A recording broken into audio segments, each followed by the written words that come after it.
Jaya Radha Madhava Punya Vihari.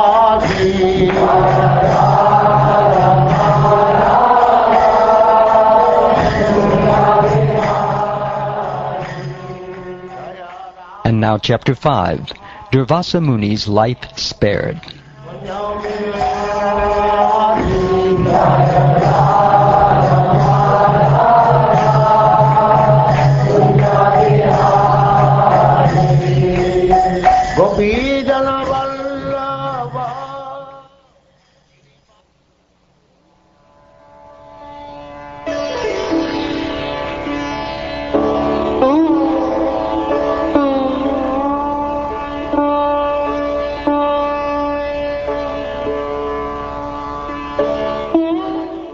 Shukdev Goswami said, when thus advised by Lord Vishnu, Durvasa Muni, who was very much harassed by the Sudarshan Chakra, immediately approached Maharaj Ambarish. Being very much aggrieved, the Muni fell down and clasped the king's lotus feet. When Durvasa touched his lotus feet, Maharaj Ambarish was very much ashamed, and when he saw Durvasa attempting to offer prayers, because of mercy he was aggrieved even more. Thus he immediately began offering prayers to the great weapon of the Supreme Personality of Godhead. Maharaj Ambarish said, O Sudarshan Chakra, you are fire, you are the most powerful sun, and you are the moon, the master of all luminaries. You are water, earth, and sky. You are the air. You are the 5 sense objects, sound, touch, form, taste, and smell, and you are the senses also. O most favorite of Achyuta, the Supreme Personality of Godhead, you have thousands of spokes. O Master of the material world, destroyer of all weapons, original vision of the Personality of Godhead, I offer my respectful obeisances unto you. Kindly give shelter and be auspicious to this Brahmin. O Sudarshan Wheel, you are religion, you are truth, you are encouraging statements, you are sacrifice, and you are the enjoyer of the fruits of sacrifice. You are the maintainer of the entire universe, and you are the supreme transcendental prowess in the hands of the Supreme Personality of Godhead. You are the original vision of the Lord, and therefore you are known as Sudarshan. Everything has been created by your activities, and therefore you are all-pervading. O Sudarshan, you have a very auspicious hub, and therefore you are the upholder of all religion. You are just like an inauspicious comet for the irreligious demons. Indeed, you are the maintainer of the 3 worlds. You are full of transcendental effulgence. You are as quick as the mind, and you are able to work wonders. I can simply utter the word Namah, offering all obeisances unto you. O Master of Speech, by your effulgence, full of religious principles, the darkness of the world is dissipated, and the knowledge of learned persons or great souls is manifested. Indeed, no one can surpass your effulgence, for all things, manifested and unmanifested, gross and subtle, superior and inferior, are but various forms of you that are manifested by your effulgence. O indefatigable one, when you are sent by the Supreme Personality of Godhead to enter among the soldiers of the Daityas and the Danavas, you stay on the battlefield and unendingly separate their arms, bellies, thighs, legs, and heads. O protector of the universe, you are engaged by the Supreme Personality of Godhead as his all-powerful weapon in killing the envious enemies. For the benefit of our entire dynasty, kindly favor this poor Brahmin. This will certainly be a favor for all of us. If our family has given charity to the proper persons, if we have performed ritualistic ceremonies and sacrifices, if we have properly carried out our occupational duties, and if we have been guided by learned Brahmins, I wish, in exchange, that this Brahmin be freed from the burning caused by the Sudarshan Chakra. If the Supreme Personality of Godhead, who is one without a second, who is the reservoir of all transcendental qualities, and who is the life and soul of all living entities, is pleased with us, we wish that this Brahman, Durvasa Muni, be freed from the pain of being burned.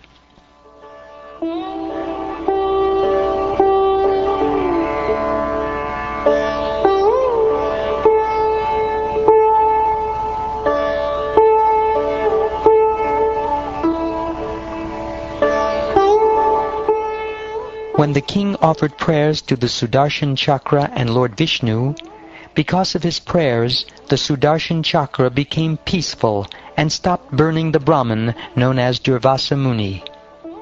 Durvasa Muni, the greatly powerful mystic, was indeed satisfied when freed from the fire of the Sudarshan Chakra. Thus he praised the qualities of Maharaj Ambarish and offered him the highest benedictions. Durvasa Muni said, "My dear king, today I have experienced the greatness of devotees of the Supreme Personality of Godhead, for although I have committed an offense, you have prayed for my good fortune. For those who have achieved the Supreme Personality of Godhead, the Master of the pure devotees, what is impossible to do and what is impossible to give up? What is impossible for the servants of the Lord? By the very hearing of his holy name one is purified. O king, overlooking my offenses, you have saved my life. Thus I am very much obliged to you because you are so merciful."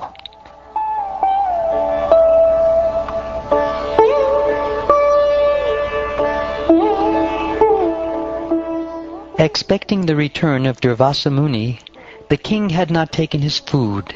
Therefore, when the sage returned, the king fell at his lotus feet, pleasing him in all respects, and fed him sumptuously. Thus the king respectfully received Durvasa Muni, who after eating varieties of palatable food, was so satisfied that with great affection he requested the king to eat also, saying, "Please take your meal. I am very pleased with you, my dear king. At first I thought of you as an ordinary human being and accepted your hospitality, but later I could understand by my own intelligence that you are the most exalted devotee of the Lord. Therefore, simply by seeing you, touching your feet, and talking with you, I have been pleased and have become obliged to you. All the blessed women in the heavenly planets will continuously chant about your spotless character at every moment, and the people of this world will also chant your glories continuously."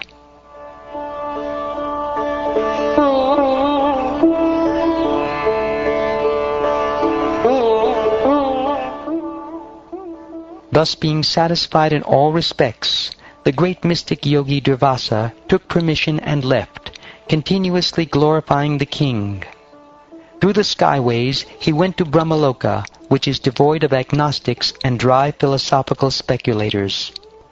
Durvasa Muni had left the place of Maharaj Ambarish, and as long as he had not returned, for 1 complete year, the king had fasted, maintaining himself simply by drinking water. After 1 year, when Durvasa Muni had returned, King Ambarish sumptuously fed him all varieties of pure food, and then he himself also ate.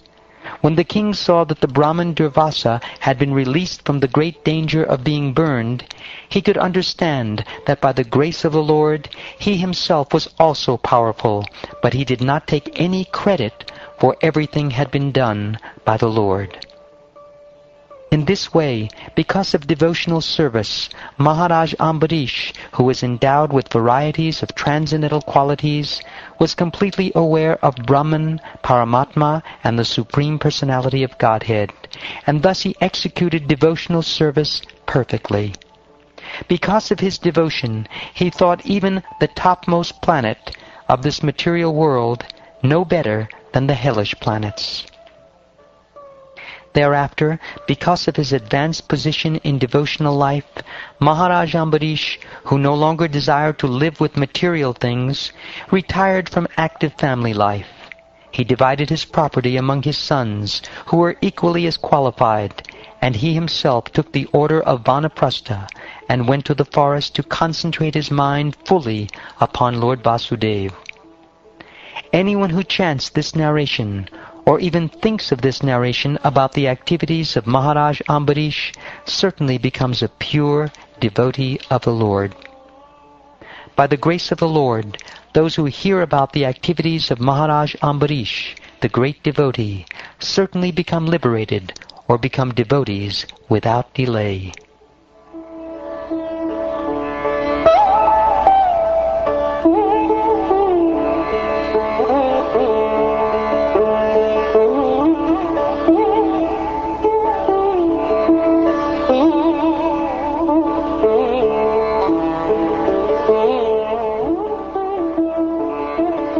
Thus ends the 5th chapter of the 9th canto of the Srimad Bhagavatam, entitled Durvasa Muni's Life Spared.